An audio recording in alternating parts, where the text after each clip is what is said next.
बात की जाएगी नीट पेपर लीक मामले की।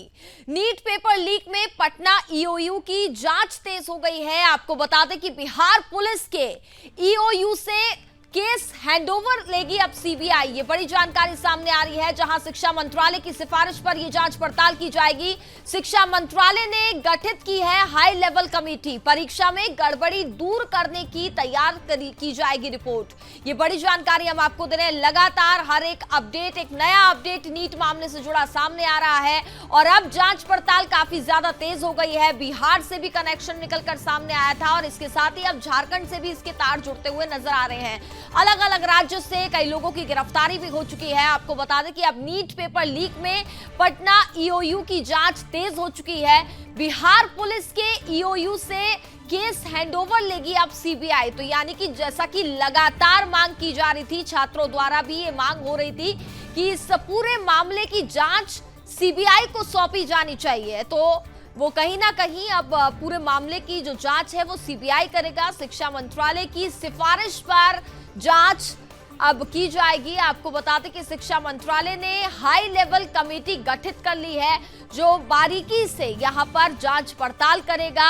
हर एक पहलू, हर एक जो गड़बड़ी यहां पर हुई है, कड़ी से कड़ी उसको जोड़ा जाएगा और परीक्षा में जो गड़बड़ी हुई है उसको दूर करने की यहां पर रिपोर्ट भी तैयार की जाएगी।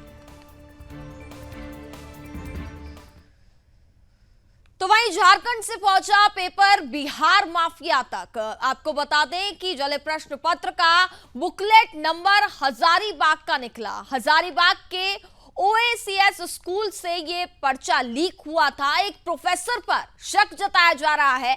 साथ ही आपको जानकारी दे दें कि हजारीबाग का प्रोफेसर ये बताया जा रहा है हजारीबाग जाकर के ओएसीएस स्कूल में पूछताछ भी की जा रही है।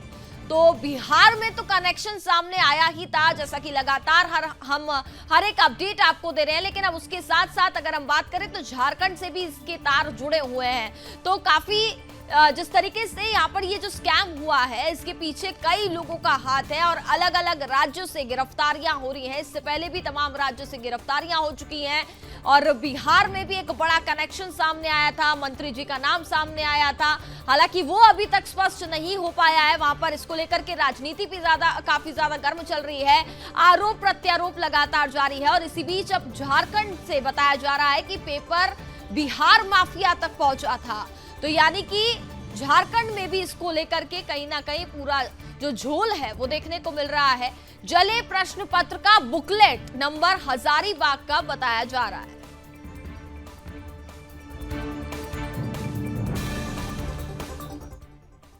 नीट पेपर गड़बड़ी मामले में बड़ी खबर सामने आ रही है। आपको बता दें कि देवघर से 6 आरोपियों से पूछताछ की जा रही है और उन्हें गिरफ्तार किया गया है। आपको बता दें कि 18 घंटों तक आरोपियों से पूछताछ चली है। पूछताछ में ईओयू को कई इनपुट भी मिले हैं। पेपर लीक मामले में देवघर से 6 आरोपियों की गिरफ्तारी हुई है और आपको बता दें कि लगातार उनसे पूछताछ जारी है। गिरफ्तार सभी आरोपी नालंदा के रहने वाले बताए जा रहे हैं। आरोपियों से उनके जो फोन है वो भी सीज कर लिए गए हैं, लैपटॉप सीज कर लिया गया है, टैबलेट सीज कर लिए गए हैं और आपको बता दें कि इन सबको सीज करके दिल्ली भेज दिया गया है। एचआरडी मंत्रालय की डिमांड पर जांच रिपोर्ट भी भेजी गई है। तो ये बड़ी जानकारी हम आपको दे रहे हैं, चूंकि नीट पेपर लीक मामले में जो गड़बड़ी हुई है उसको लेकर के हर एक अपडेट सामने आ रहा है। चूंकि मामला काफी ज्यादा गंभीर हो गया है, खुद सुप्रीम कोर्ट ने भी इस बात का जिक्र किया और अब पूरे मामले की जांच सीबीआई भी करेगा। लेकिन वही देवघर से 6 आरोपियों से पूछताछ लगातार चल रही है, जिनको गिरफ्तार किया गया है। 18 घंटे तक उनसे पूछताछ की गई है और बताया ये जा रहा है चूंकि 18 घंटे तक पूछताछ हुई है तो जाहिर सी बात है कई सवाल जवाब यहां पर हुए होंगे और कुछ इनपुट जो है वो ईओयू को मिला है। नीट यूजी ग्रेस मार्क्स वालों का री एग्जाम है आज। आपको बता दें कि सुप्रीम कोर्ट के आदेश पर 1563 परीक्षार्थी आज री एग्जाम देने वाले हैं। आपको बता दें कि 2 बजे ये परीक्षा शुरू हो चुकी है, जो कि शाम 5:30 बजे तक चलने वाली है। 5 राज्यों और 6 सेंटर पर ये री एग्जाम होने वाले हैं। अब पूरा यहाँ पर ध्यान रखा जा रहा है किसी तरीके की अब कोई गड़बड़ी ना हो, चूंकि सुप्रीम कोर्ट ने ये आदेश दिया था। आपको बता दें कि जब 4 जून को नीट के रिजल्ट सामने आए थे, नीट एग्जाम का जब रिजल्ट सामने आया था, उसमें हमने देखा था कि 67 छात्र ऐसे थे जिन्होंने टॉप किया है। इतिहास में ऐसा अभी नहीं हुआ, लेकिन इस साल हुआ था और उसके बाद पूरी गड़बड़ी सामने आई। तो इसी को लेकर के सुप्रीम कोर्ट ने आदेश दिया था, जिनको ग्रेस मार्क्स यहां पर दिए गए थे उनके अब री एग्जाम होंगे। और आज ये री एग्जाम की परीक्षा यहां पर जो हो रही है वो 2 बजे से फिलहाल शुरू हो चुकी है। शाम 5:30 बजे तक ये परीक्षा होगी। 5 राज्यों और 6 सेंटर पर री एग्जाम फिलहाल जारी है।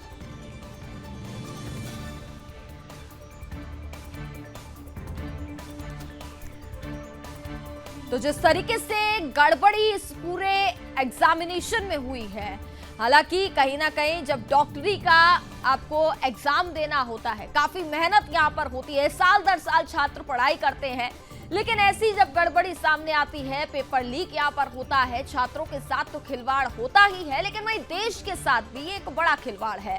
इसी को लेकर के देखिए ये मामला काफी ज्यादा गंभीर होता जा रहा है। हालांकि पहले तो ये मामला काफी ज्यादा पेचीदा हो रहा था, लेकिन अब वहीं धीरे धीरे जिस तरीके से कड़ी जुड़ रही है, कई बड़े खुलासे यहां पर हो रहे हैं और इसमें पता लग रहा है कि इस गिरोह में कई लोग शामिल हैं।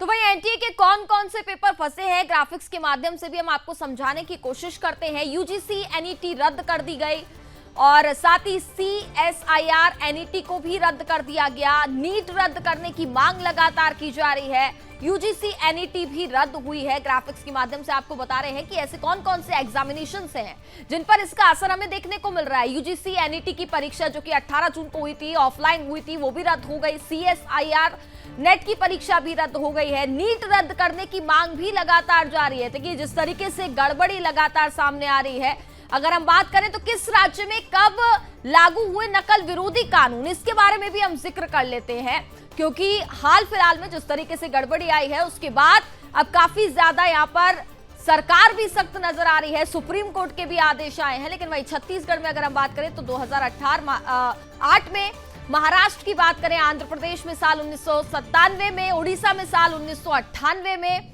झारखंड में साल 2001 में इसे लागू किया गया था, छत्तीसगढ़ में साल 2008 में लागू हुआ था, महाराष्ट्र में साल 1982 में इसको लागू किया गया था, आंध्र प्रदेश में साल 1997, तेलंगाना में भी साल 1997 में, ओडिशा में 1998 में इसे लागू किया गया था, जो कि काफी ज्यादा जरूरी है, जो कि लगातार पेपर लीक की जो गड़बड़ियां थी वो सामने आ रही थी और इसको लेकर के काफी ज्यादा गंभीरता दिखाने की भी यहां पर जरूरत थी और सुप्रीम कोर्ट ने भी इस बात का जिक्र किया था कि मामला काफी ज्यादा गंभीर है। एंटी पेपर लीक कानून की टाइमलाइन भी हम आपको समझा देते हैं ग्राफिक्स के माध्यम से। और कब से ये लागू, यानी 21 जून से ये लागू हो गया है। राज्यसभा से पारित हुआ 9 फरवरी 2024, लोकसभा से ये पारित हुआ 6 फरवरी 2024 को। राज्यसभा से बात करें तो 9 फरवरी 2024 को पारित हुआ, राष्ट्रपति की मुहर 12 फरवरी 2024 को लगी। कब से लागू? 21 जून से आपको बता दें कि इसे लागू कर दिया गया है देश भर में।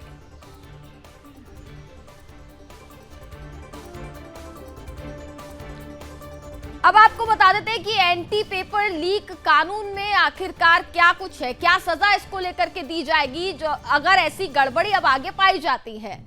तो आपको ग्राफिक्स के माध्यम से बता दें कि नकल में दोषी ओएमआर शीट से छेड़छाड़ की गई तो 3 से 5 साल तक की सजा, पेपर लीक में दोषी को 10 साल की सजा और 1 करोड़ का जुर्माना।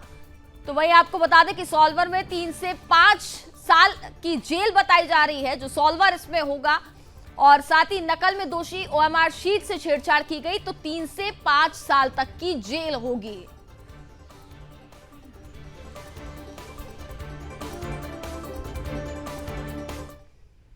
तो जिस तरीके से नीट मामले में को लेकर के लगातार गड़बड़ी सामने आ रही है, हालांकि अब देश भर में कानून भी लागू हो गया है और अब ये किस तरीके से इंप्लीमेंट होगा ये भी देखना होगा। लेकिन वहीं जिन छात्रों को ग्रेस मार्क्स दिए गए थे, फिलहाल आज उनकी परीक्षा जारी है। 2 बजे से परीक्षा शुरू हो चुकी है, जो कि शाम 5:30 बजे तक जारी रहेगी।